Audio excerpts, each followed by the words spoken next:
According to the 2020 National Electrical Code, specifically Section 250.24 FIV, when a grounding electrode system is not already present, certain electrodes must be utilized.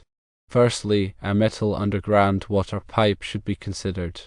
Secondly, the metal frame of the building itself can serve as a grounding electrode.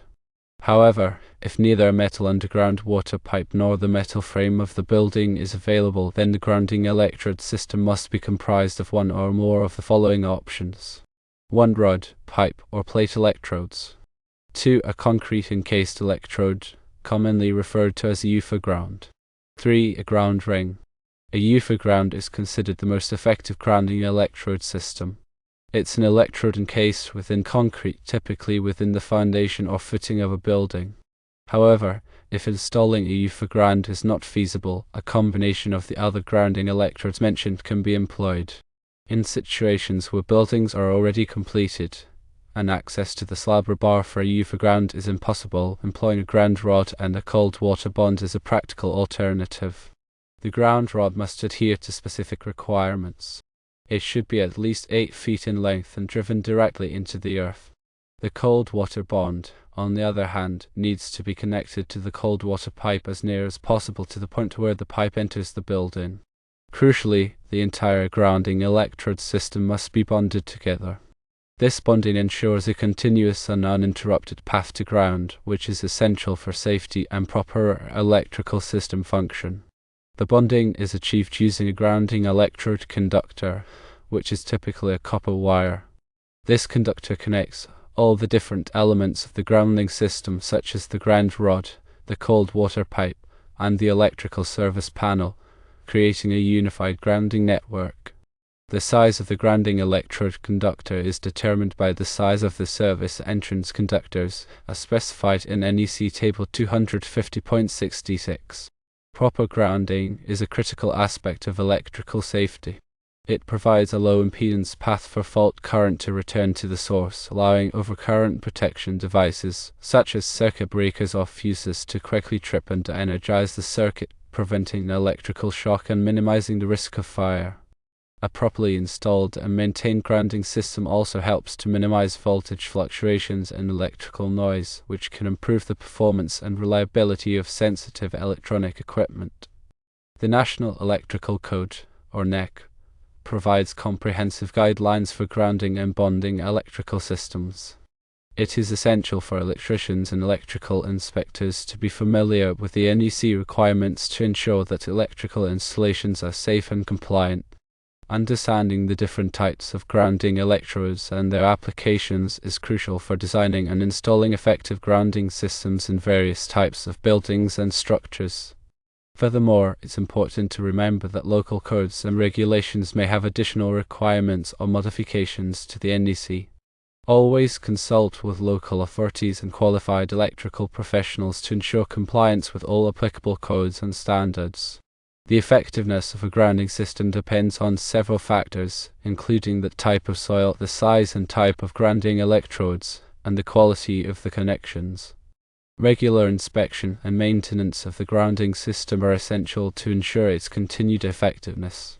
This includes checking for corrosion, loose connections, and damage to the grounding electrodes and conductors. If any problems are found, they should be addressed promptly to maintain the integrity of the grounding system. In some cases, it may be necessary to augment the grounding system with additional grounding electrodes or other measures to improve its performance. This is particularly important in areas with poor soil conductivity or where sensitive electronic equipment is used. Grounding electrode systems, including Ufer grounds, ground rods, and ground rings, play a vital role in electrical safety by providing a path for fault currents to flow safely to ground. The specific requirements for grounding electrode systems are outlined in Article 250 of the National Electrical Code.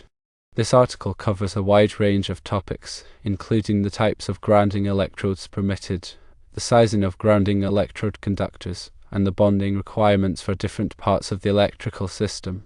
Understanding and adhering to these requirements is crucial for ensuring the safety and reliability of electrical installations. One of the key principles of grounding is to create a low impedance path for fault currents. Impedance is the total opposition to current flow in an alternating current circuit, and it includes both resistance and reactance. A low impedance path allows fault currents to flow quickly and easily to ground, which helps to trip over current protection devices and energize the circuit. Several factors can affect the impedance of a grounding system, including the length and size of the grounding conductors, the type of connections used, and the soil resistivity. Soil resistivity is a measure of how well the soil conducts electricity, and it can vary significantly depending on the type of soil, its moisture content, and its temperature. In areas with high soil resistivity, it may be necessary to use multiple grounding electrodes or other measures to reduce the impedance of the grounding system. Another important aspect of grounding is bonding. Bonding is the process of connecting together all metal parts of an electrical system to create a common ground potential. This includes metal conduits, metal enclosures, metal water pipes, and other metal parts. Bonding helps to minimize voltage differences between different metal parts, which can reduce the risk of electrical shock. The National Electrical Code specifies detailed requirements for bonding different parts of the electrical system. These requirements are designed to ensure that all metal parts are effectively bonded together and that a common ground potential is maintained throughout the system.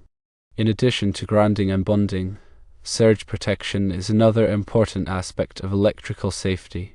Surge protection devices, or SPDs, are designed to protect electrical equipment from voltage surges, which can be caused by lightning strikes, power grid switching, or other events.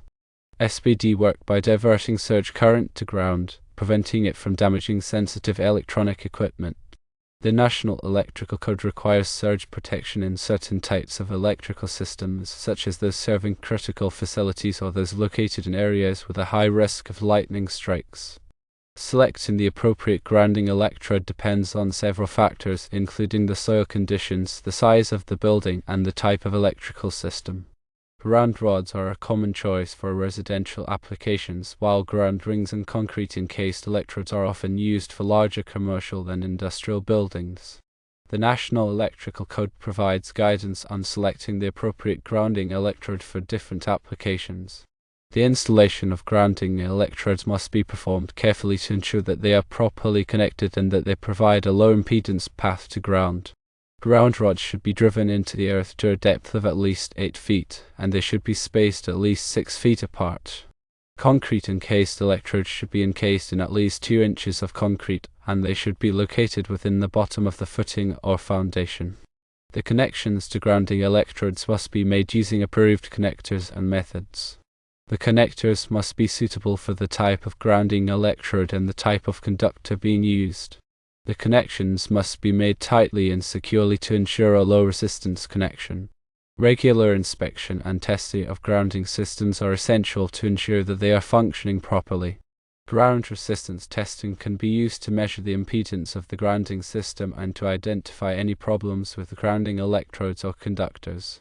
Visual inspections can be used to check for corrosion, loose connections, and other signs of damage. Any problems that are identified during inspection or testing should be corrected promptly to maintain the integrity of the grounding system. Grounding is a complex and critical aspect of electrical safety. Understanding the principles of grounding and bonding and following the requirements of the National Electrical Code is essential for ensuring the safety and reliability of electrical installations. Consulting with qualified electrical professionals is recommended to ensure that grounding systems are properly designed, installed, and maintained. In summary, when faced with an inspection requirement for a Ufer ground in existing residential construction where access to the slab or bar is impossible, the NEC provides alternative solutions. Utilizing a ground rod, ensuring it meets the minimum 8-foot length requirement and is properly driven into the earth, coupled with a cold water bond connected as close as possible to the water pipe's entry point, offers a compliant and effective grounding solution. Remember that proper bonding of all grounding elements with a grounding electrode conductor is crucial for a continuous path to ground.